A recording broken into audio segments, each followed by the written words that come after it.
This video will serve as an introduction to the APGAR scoring system, which is a quick, easy evaluation of a neonate or a baby that has just been born, so as to clue in as to how that neonate is doing health-wise and how they will progress from that point on. The APGAR scoring system, or the APGAR scale, was developed in 1952 by a female anesthesiologist named Virginia Apgar. Now, although this scoring system is named after Dr. Apgar, APGAR also serves as the acronym by which we can easily remember the 5 aspects of the scoring system. We're going to go through those 5 aspects now. The first of which, A, stands for appearance. Now, as you can see on this sheet, all 5 elements of the APGAR scoring system are rated on a 0, 1, or 2 numerical scoring system.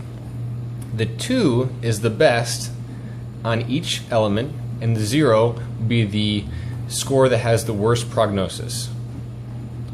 So for appearance, while looking at this neonate, if the neonate appears blue or pale throughout, that would be a score of 0 for the appearance element.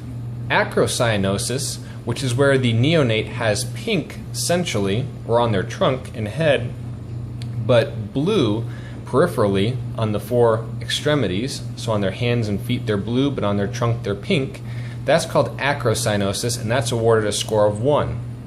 Now, if the neonate is pink throughout on their hands, feet, trunk, and head, which is what we want to see, they're awarded a score of 2 for appearance.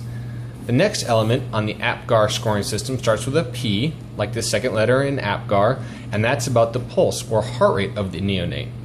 0 is when there is no heartbeat. The heart rate is absent. The neonate's heart is not currently beating. A score of 1 is awarded if the heartbeat is less than 100 beats per minute, and a score of 2 is awarded if the heart rate is greater than 100 beats per minute. So, if we had a neonate that had acrocyanosis and a heart rate of greater than 100, so far we would have an APGAR score of 3, because we'd have 1 for acrocyanosis and 2 for a heart rate greater than 100. The third element is going to start with the G, like the third letter in APGAR, and that stands for grimace. 0 is if the baby's face is making no sort of facial expression or grimace. A 1 is awarded if the baby or the neonate has a feeble or weak cry, and a 2 is awarded if the baby has a strong cry. You're going to notice with all these elements, or most of these elements, that a 0 is when the element is absent or not there, so an absent grimace, an absent heart rate. And a 2 is what's normal, or what we want. So think about the heart rate. Well, we want a heart rate greater than 100, so that's going to be a 2 for pulse. We want a strong cry in our neonates, so that's going to be a 2 for grimace.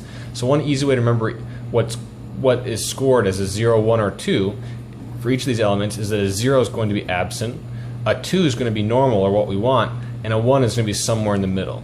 So not absent, not strong, but feeble or weak. And that's the same for heart rate, that's the same for grimace, and that's the same for a lot of these different elements. The fourth element, which is the second A, stands for activity. Here we go again with the 0 being awarded if there's no activity. The baby is lifeless or not moving. A 1 is awarded if there's some flexion or some weak movement, and a 2 is the normal full range of movement. All 4 extremities are actively flexing. The last element, which is an R, stands for respirations. Here again, 0 is awarded if there's no respirations, if the neonate is not breathing. A 2 is awarded if there's strong respiratory effort, meaning the baby's actively trying to breathe. And a 1, that middle range, that gray area, is awarded if there's weak respirations, or the baby is trying to breathe but not as strong as we'd like to see. Now, why do we care about this 0 through 10 scoring system?